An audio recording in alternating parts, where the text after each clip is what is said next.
This video is brought to you by Against the Flow of Mississippi. Against the Flow of Mississippi is a book about Jake Fayard, a Marine veteran who is unhappy with the political machine running the state of Mississippi. He decides to fight the corruption from the inside. Jake will face more challenges than he ever has and will stand up for what he thinks is right. His notoriously hot temper will push him to the edge of murder, along with his friend and brother Kobe Barhanovich. Together, they will fight the system and give the power back to the citizens of Mississippi. Against the Flow of Mississippi is now available on Amazon. A link to the book will be placed in the description below. Count time on the compound. All inmates return to bunks. Beyond the Count, Life on the Compound. Brought to you by former Sergeant Allen of the Florida Department of Corrections. On this YouTube channel, I will explain to you the ins and outs and the do's and don'ts of a prison. Hope y'all enjoy. Please remember to like, share, and subscribe. And if you are a brother or sister correctional officer, y'all remember, be safe and we never walk alone.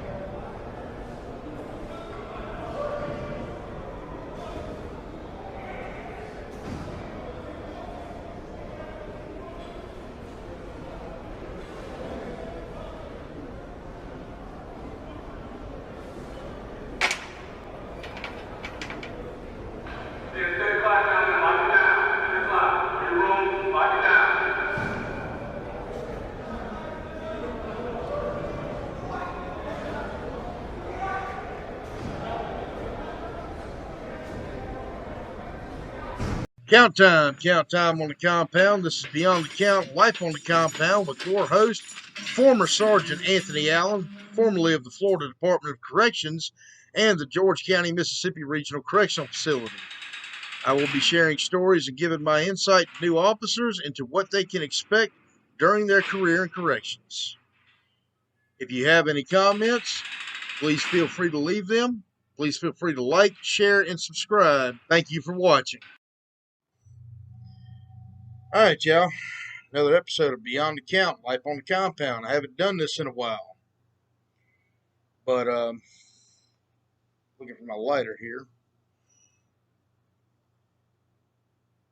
I have actually started watching something called infographics. Just something popped up, and a lot of the stuff they do is pretty entertaining. I don't know how true a lot of it is, but it's entertaining nonetheless. One of the things I just watched was on something called conjugal visits.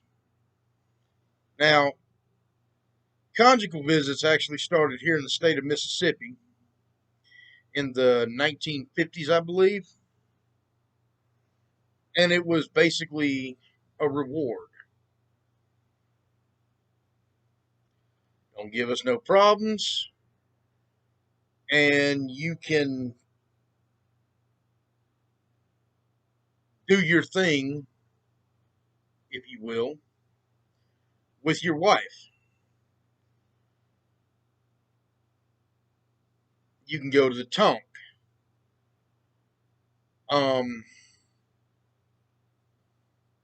Didn't necessarily have to be a wife. Could be a girlfriend. Could be another convict sister. Could be a whatever. Some girl you pen palled with that decided to go to Parchment and do what they do with you. Trying to keep it PG. Infographics said something that I thought was real curious, and I figured I'd do a show on this. They said that conjugal visits would keep down on inmate sexual attacks. I can tell you, as a former sergeant with the Florida Department of Corrections and a former officer with the George County Regional Correctional Facility here in Mississippi, I can tell you that that's only about a half truth. And I'm going to tell you why. During my time in the state of Florida, I learned quite a bit.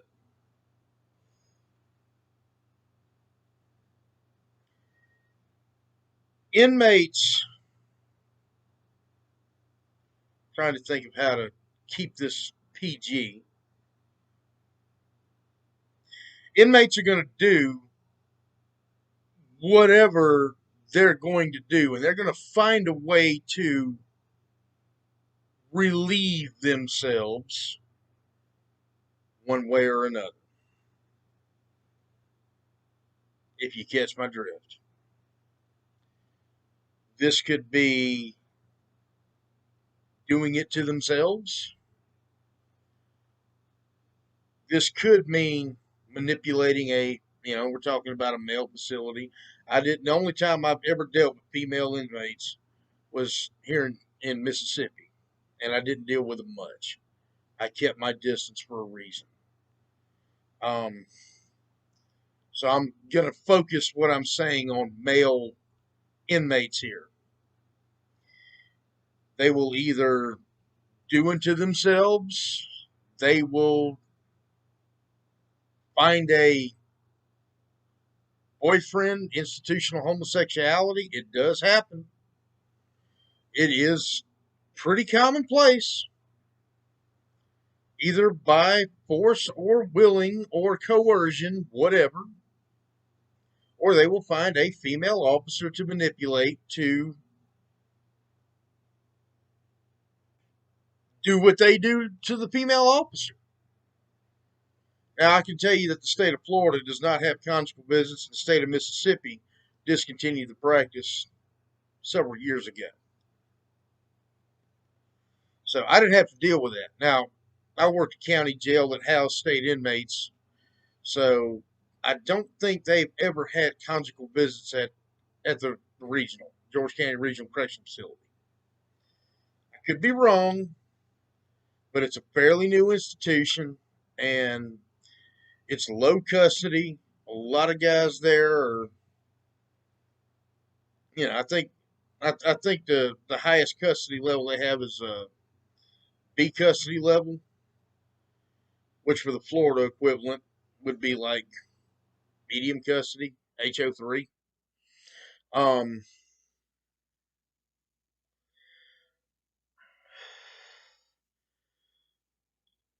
but in Florida, I was dealing with everything from HO1s to HO5.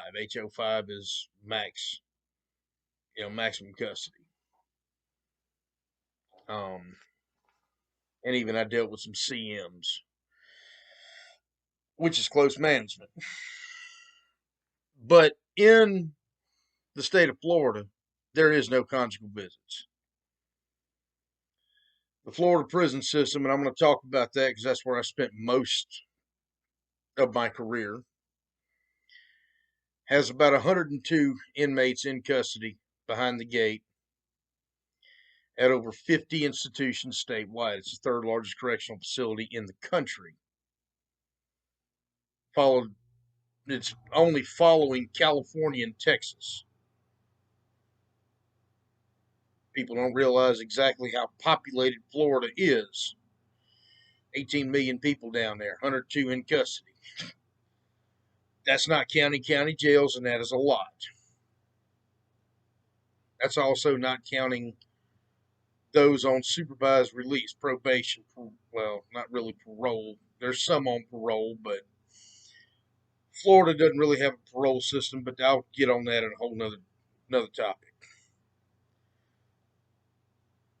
But the only conjugal visits that you're going to get in Florida with a female, I hate to say it, is going to be female officers. The visitation park is usually a large room, very crowded. There's at least 3 or 4 officers in there normally walking around. And we're trained to keep a pretty close eye on the activities, the physical contact between inmate and visitor. Most of the sexual contact that inmates will have will either be inmate on inmate or inmate and female officer that they have corrupted. Maybe they haven't corrupted. Maybe she came in corrupt. You never know.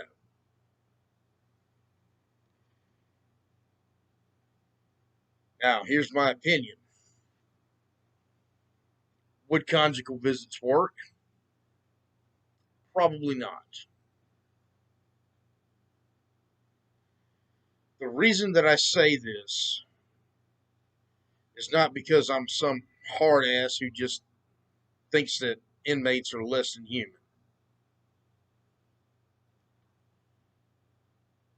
Some inmates are undercover. And I'm just going to leave it at that. You can figure out what I mean by undercover. They can practice their undercover deeds in the judgment free zone of a prison.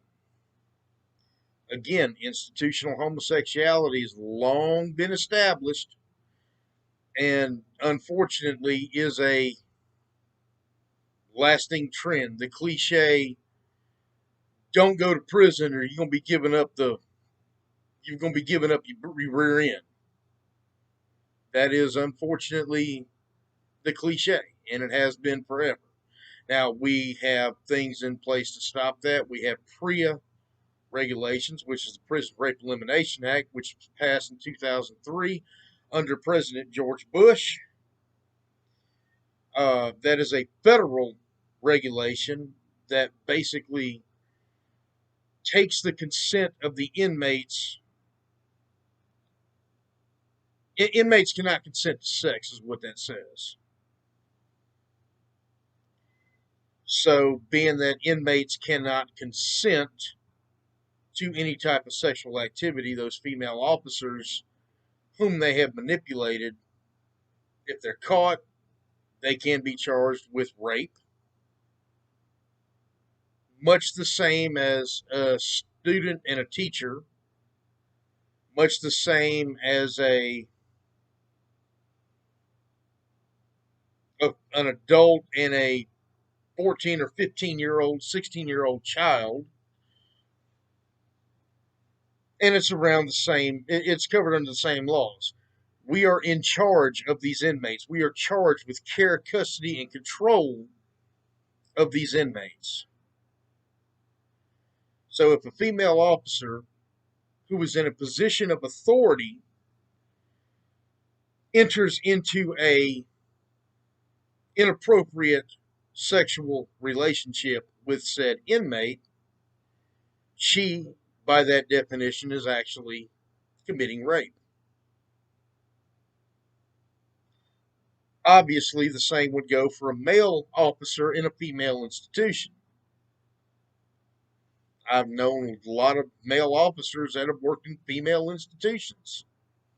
I have heard that they will expose themselves and do all kind of crazy things to try to lure the male officer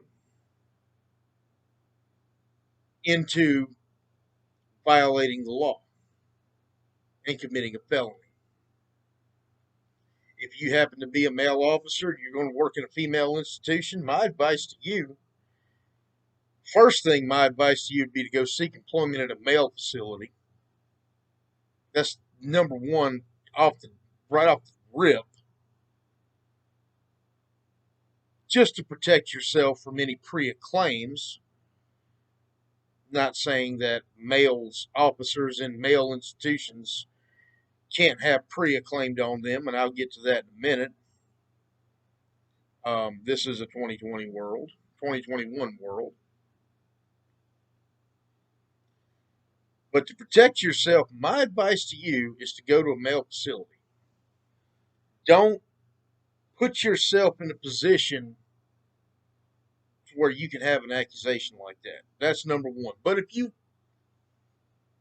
just decide to, maybe that's the only prison by you. and you just decide that you're going to go work in a female institution. Maybe that's the only one hiring, and you want to try your hand at corrections. Keep your distance. If an inmate, if a female inmate exposes her body to you in an inappropriate way, write her a DR.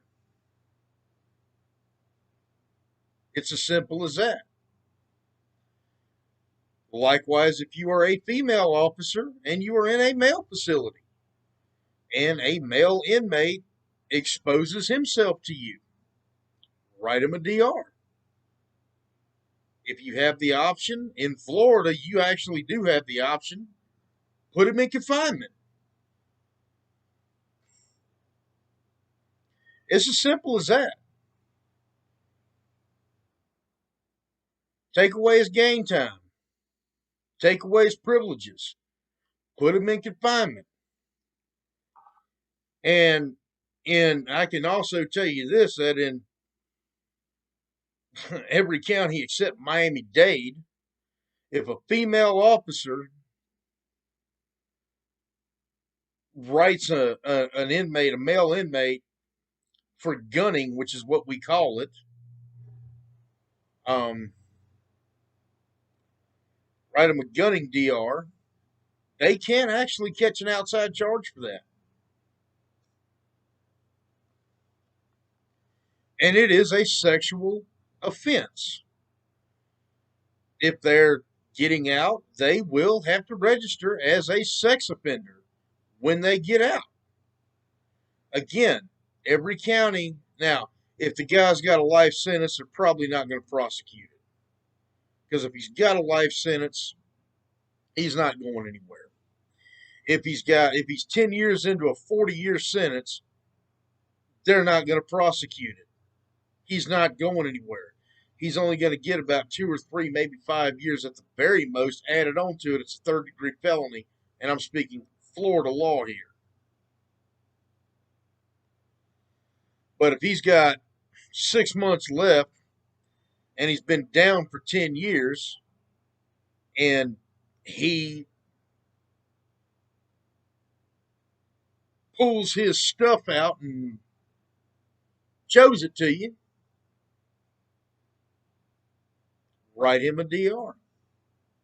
Put him in confinement. Speaking strictly for the state of Florida, because this is the jurisdiction I know best, you will get a phone call from the IG's office. They will talk to you. They will ask you, do you want to press outside charges and catch this inmate another felony charge? And by the way, it ain't just male inmates and female officers. I've had them gun me too. Of course, me, I just look at them like, hey, you're an idiot. But usually I say something a lot worse than that, but I'm trying not to lose my monetization here. But there are ways that you can handle this and do it in a productive manner. Do it in a professional manner. You don't do what I do. Sometimes I do let my mouth get the best of me and I get a little unprofessional with it. I'm not advocating doing that. I'm actually saying that that hurt my career more than it ever helped me. Even though I did rise pretty fast, I think. Made sergeant in less than 2 years.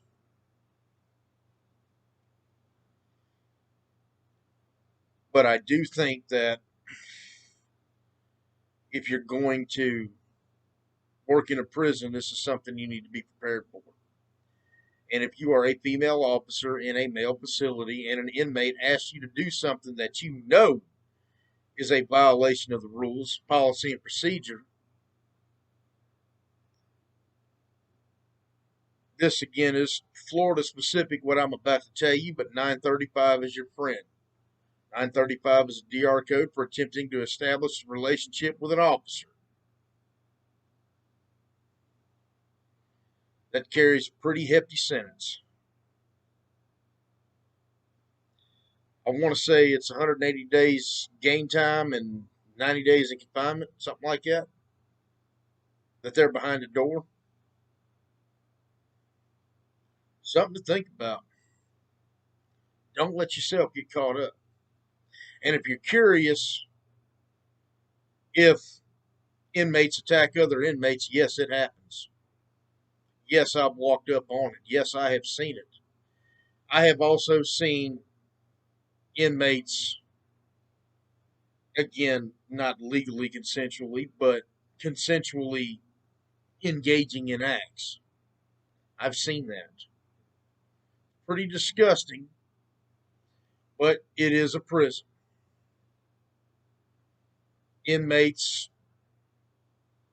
need their release, I guess, and they're going to do whatever they can do. And the best thing for you to prevent it, because now you have to declare the crime, you have to declare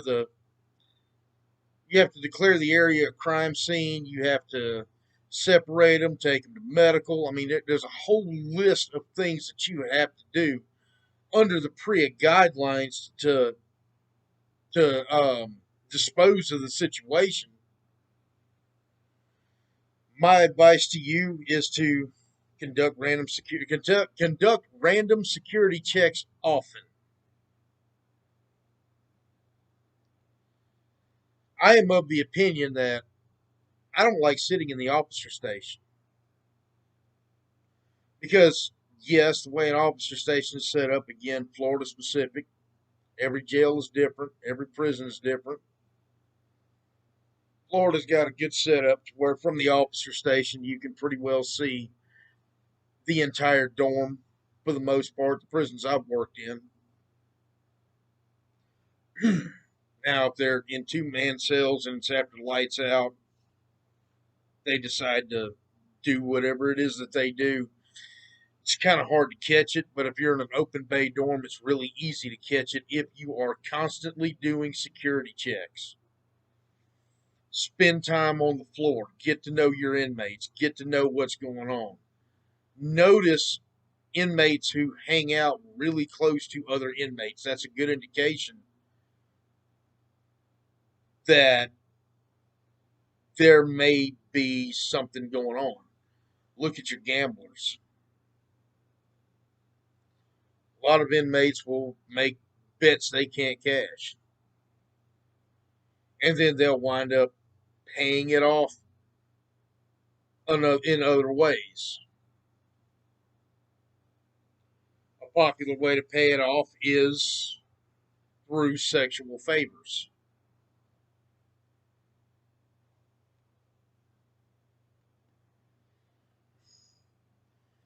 Some inmates will use their talents, if you will,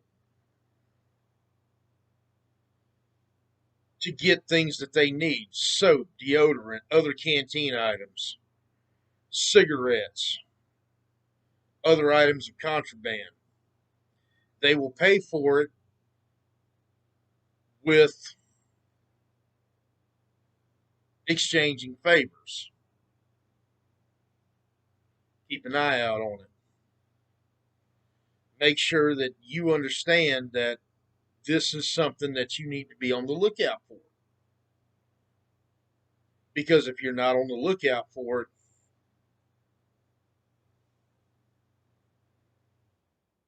you're not going to know what's going on, and it may not be consensual. It may be coercion. If you're in a prison that has cameras, keep an eye on them. Nothing stopping you from looking at the cameras if you can't go on. And I'm not advocating going on the floor by yourself or without another officer in the officer station, because that's just unsafe. That goes against the very fabric of officer safety. You need somebody there to call for help if you wind up getting hurt or getting attacked yourself on the floor. Don't put yourself at risk. Use the cameras. If you see something that didn't look right on the cameras, call for your sergeant, call for your OIC, have them come in, roll the cameras back, and go, okay, this looks a little bit suspicious. Let's see what's going on. This looks suspect. When they roll the cameras back, they'll find out, okay, two inmates just stepped over in this dark corner together. What were they doing? I promise you it's nothing good. They might be doing something as innocent as smoking a cigarette. They might be engaged in a sexual act. They may be engaged in, you know, consuming an illegal drug. They may be fighting. You don't know. The camera's going to tell.